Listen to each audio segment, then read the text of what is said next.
Hello everyone. इस video में हम ट्रायल बैलेंस बनाना सीखेंगे। पिछली 6 वीडियो में हमने सीखा जनरल एंट्रीज बनाना, फिर जनरल एंट्रीज से लेजर अकाउंट्स बनाना। अब हम लेजर अकाउंट से ट्रायल बैलेंस बनाएंगे। ट्रायल बैलेंस क्या होता है? ये हमारे जितने हमने पिछली वीडियो में देखा होगा आपने, लेजर अकाउंट्स जो बनाए हैं, उन लेजर अकाउंट्स का जो बैलेंस निकल कर आता है उसको हम यहाँ पर लिखते हैं। तो सब लेजर्स का अकाउंट्स का बैलेंस हम इस ट्रायल बैलेंस में लिखते हैं कि वो डेबिट बैलेंस है कि क्रेडिट बैलेंस है। यहाँ पे बनाने का पर्पज़ यही होता है कि अगर कोई गलती हो गई हो लेजर अकाउंट्स में तो यहाँ पर पता चल जाएगा कि हमारी क्या गलती हुई है। ट्रायल बैलेंस जब हम बनाते हैं तो देखिए आप पर्टिकुलर्स लिख लिया, यहाँ पे डेबिट और क्रेडिट है और दोनों का अमाउंट, डेबिट का अमाउंट, क्रेडिट का अमाउंट। जब हम इन दोनों का टोटल करेंगे तो टोटल दोनों का बराबर आएगा। अगर बराबर नहीं आ रहा है तो चेक हो जाएगा कि यानी कि कोई गलती हुई है जिसको हम बाद में रेक्टिफाई यानी कि सही कर सकते हैं। तो इसलिए ट्रायल बैलेंस बनाया जाता है। ट्रायल बैलेंस जो होता है जनरली एक पर्टिकुलर पीरियड के लिए होता है।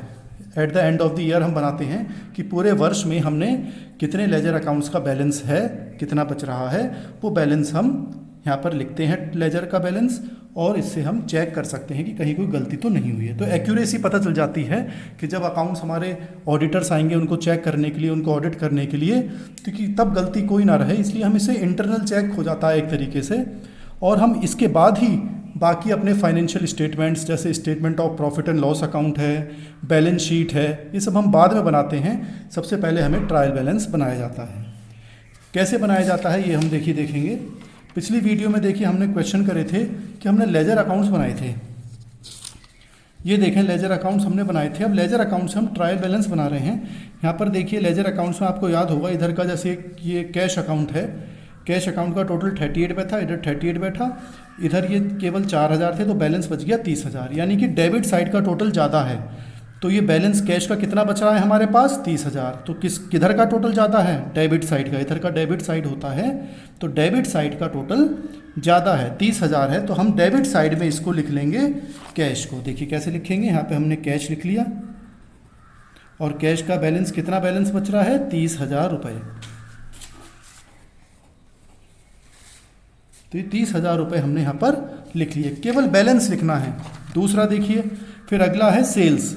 सेल्स में देखेंगे तो बैलेंस इधर का ज़्यादा है, इधर बैलेंस बचा 45,000 रुपये का बैलेंस बचा, यानी कि क्रेडिट साइड का टोटल ज़्यादा था तो इधर 45,000 रुपये बचे। तो हम क्रेडिट साइड में लिख देंगे अब अगले पॉइंट में सेल्स, और 45,000 रुपये हमने क्रेडिट साइड में लिख दिए।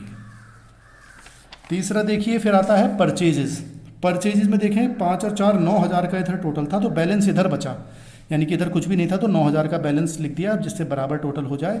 यानी कि डेबिट साइड का टोटल ज़्यादा था 9,000 रुपये, तो हम डेबिट साइड में लिख देंगे परचेजेस 9,000 रुपीज़। इसके बाद देखिए चीज़ आई बैड डेब्ट्स। बैड डेब्ट्स मेरा हमारा पैसा डूब गया, हमने जो सामान बेचा उसका पैसा नहीं मिल पाया, तो पीवीआर लिमिटेड को हमने सामान बेचा था, उनसे नुकसान हो गया 4,000 का। तो ये डेबिट साइड है क्योंकि बैलेंस इधर बच रहा है, तो ये डेबिट साइड का टोटल ज़्यादा है। तो कितना बैलेंस है? 4,000। तो ये बैड डेब्ट्स भी लिख लेंगे इधर 4,000 रुपये। फिर डिस्काउंट का देखेंगे टोटल। डिस्काउंट डेबिट साइड में होता है तो खर्चा होता है, क्रेडिट साइड में हमें मिलता है। तो एक टाटा लिमिटेड से हमें खर्चा हुआ, यानी कि हमने उन्हें डिस्काउंट दिया 3,000 का, तो हमारा नुकसान हुआ। जो खर्चे होते हैं या नुकसान होता है वो हम डेबिट साइड में लिखते हैं। एमआरएफ लिमिटेड लिख रहा है यहाँ पर, एमआरएफ लिमिटेड ने हमें छूट दी, हमें फ़ायदा हुआ तो हमने क्रेडिट साइड में लिखा 1,000। तो बैलेंस कितना बचा? 3 का खर्चा, 1 का फ़ायदा, तो बैलेंस कितना खर्चा बचा? 2,000। जो बैलेंस बचा ये 2,000, ये हम यहाँ पर लिख लेंगे। तो डेबिट साइड का ज़्यादा था अमाउंट, कितना फालतू बैलेंस बच रहा है? 2,000 रुपये।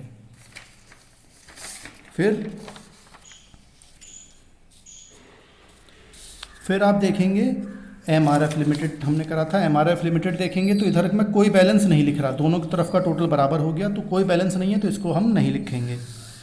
पीवीआर लिमिटेड में देखें सेल्स 20,000 की करी, हमें 16,000 नगद मिले, भी 4,000 रुपये डूब गए थे, तो अब कोई बैलेंस नहीं बचा, हिसाब बराबर हो गया, तो इसे ट्रायल बैलेंस में हम नहीं लिखेंगे।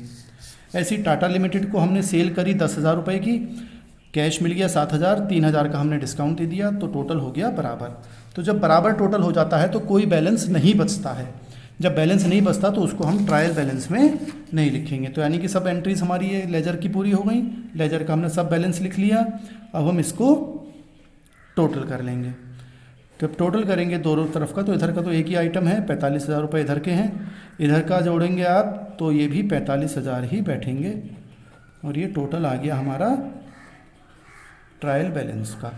तो अगर ये ट्रायल बैलेंस का टोटल दोनों तरफ बराबर आ रहा है तो इसका मतलब हमारे ज़्यादातर अकाउंट्स, लेजर अकाउंट्स सही हैं, एंट्रीज हमने सही बनाकर सही हैं। गलतियां फिर भी हो सकती हैं, लेकिन अब चांसेस सही होने के ज़्यादा हैं। गलतियां फिर भी हो सकती हैं, बहुत सारी एरर्स होती हैं, जो अलग टॉपिक है इसका समझने का, लेकिन यहाँ पर मेजॉरिटी ऐसा लग रहा है कि हमारे ट्रायल बैलेंस सही बना है, तो हमारे लेजर अकाउंट्स लगभग सही होंगे। इससे चेक हो जाता है कि अकाउंट्स आर एक्यूरेट। ठीक है, इस तरह से हम ट्रायल बैलेंस बनाते हैं।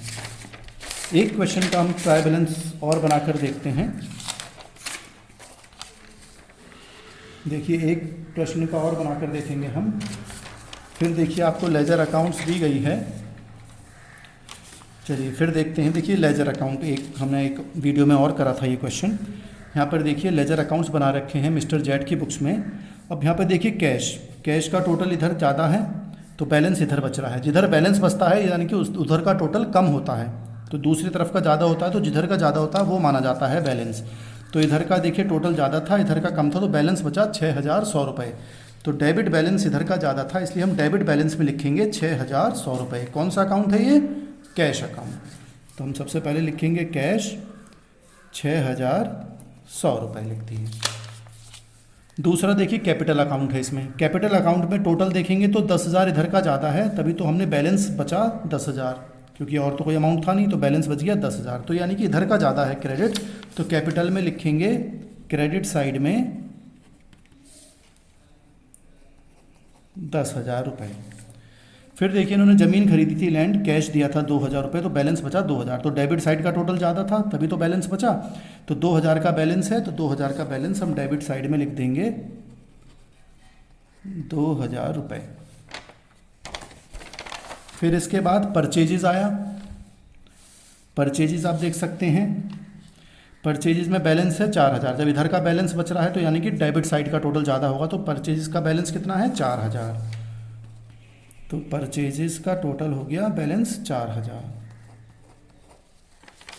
फिर देखिए मिस्टर ए का अकाउंट बनाया, उनसे हमने सामान खरीदा, परचेज करे 1,000 और उनको कैश दे दिया 1,000, तो बात बराबर हो गई, कोई बैलेंस नहीं बचा, ना इधर ना इधर, तो टोटल बराबर हो गया। तो ये ट्रायल बैलेंस में नहीं जाएगा। अगला सेल्स देखते हैं। सेल्स का क्रेडिट बैलेंस माना जाता है, क्योंकि देखिए इधर हमने नगद में 2,500 का सामान बेचा और मिस्टर बी को 1,500 का बेचा, टोटल 4,000 का बेचा, इधर कुछ अमाउंट नहीं है, तो बैलेंस बच गया 4,000, यानी कि क्रेडिट साइड का टोटल ज़्यादा था। तो सेल्स में हम लिखेंगे बैलेंस कितना? 4,000। ये 4,000 हमने इधर लिख दिए।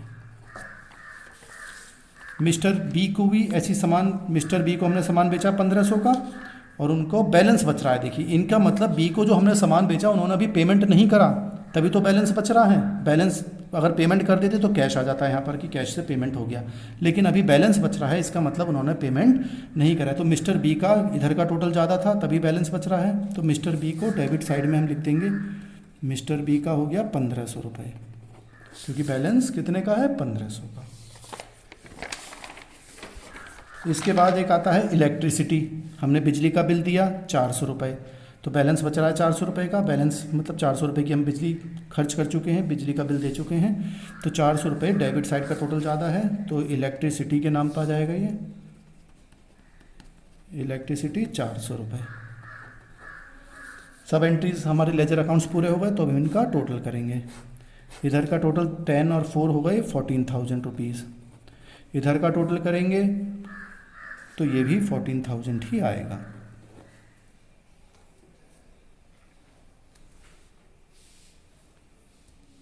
तो ये टोटल हो गया हमारा।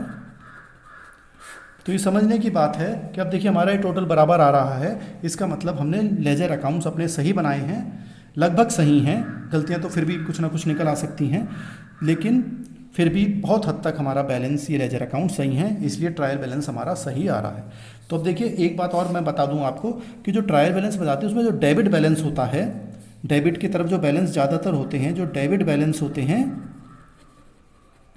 वो होते हैं एसेट्स के, ज़्यादातर एसेट्स मतलब जो संपत्ति हमारी होती हैं। एक्सपेंसेस के, एक्सपेंसेस हैं या लॉसेस हैं उनके डेबिट बैलेंस होंगे। क्रेडिट बैलेंस किसके आते हैं? क्रेडिट बैलेंस हमारा आता है जैसे कैपिटल, क्योंकि लाइबिलिटी होती है, कैपिटल पूंजी निवेश करी, या और लाइबिलिटीज़ हैं हमारी, या जैसे सेल्स हुई, बिक्री करी, सेल्स अब इधर आ रही है तो डेबिट बैलेंस में वो परचेजेस के नाम से आ जाएगा, ये परचेज करा सामान, इनका बैलेंस आ जाएगा। और जो इनकम हुई है, फ़ायदा हुआ है, लाभ हुआ है, इनकम है, गेंस हैं, प्रॉफिट हुए, ये सब आ गए हमारे, ये क्रेडिट बैलेंस माने जाते हैं और ये डेबिट बैलेंस ज़्यादातर माने जाते हैं। तो जो खर्चे होंगे वो डेबिट बैलेंस हमारा होगा। आप ऊपर भी देख सकते हैं, जो कैश है, एसेट्स हैं, लैंड एसेट्स है, तो ये देखिए डेबिट साइड में बैलेंस आ रहा है। जो परचेजेस हैं डेबिट में आ रहा है। जो लाइबिलिटीज़ हैं जैसे कैपिटल हो गया वो क्रेडिट में आ गया, सेल्स क्रेडिट में आ गया। तो इसलिए मैंने ये लिखवाया है आपको कि डेबिट बैलेंस में ये सब एसेट्स से संपत्ति जो हमारी है वो आ जाएंगी, खर्चे नुकसान आ जाते हैं, परचेजेस सामान करा है वो आ जाएगा। ऐसे ही क्रेडिट बैलेंस हो गया। क्रेडिट बैलेंस में कौन से आते हैं? कैपिटल है, लाइबिलिटीज़ हैं, यानी कि जो हमने दायित्व है हमारे, हमें किसी को उधार चुकाना है तो हमारी लाइबिलिटी है। सेल्स जो हम बिक्री करते हैं, इनकम और गेंस या फ़ायदा लाभ हुआ हो, प्रॉफिट हुआ हो, वो सब क्रेडिट बैलेंस माने जाते हैं। तो इस तरह से हम ट्रायल बैलेंस बनाते हैं। अगर आपको कोई समस्या है तो आप कमेंट बॉक्स में लिख सकते हैं and I will try to solve all your queries. Thank you.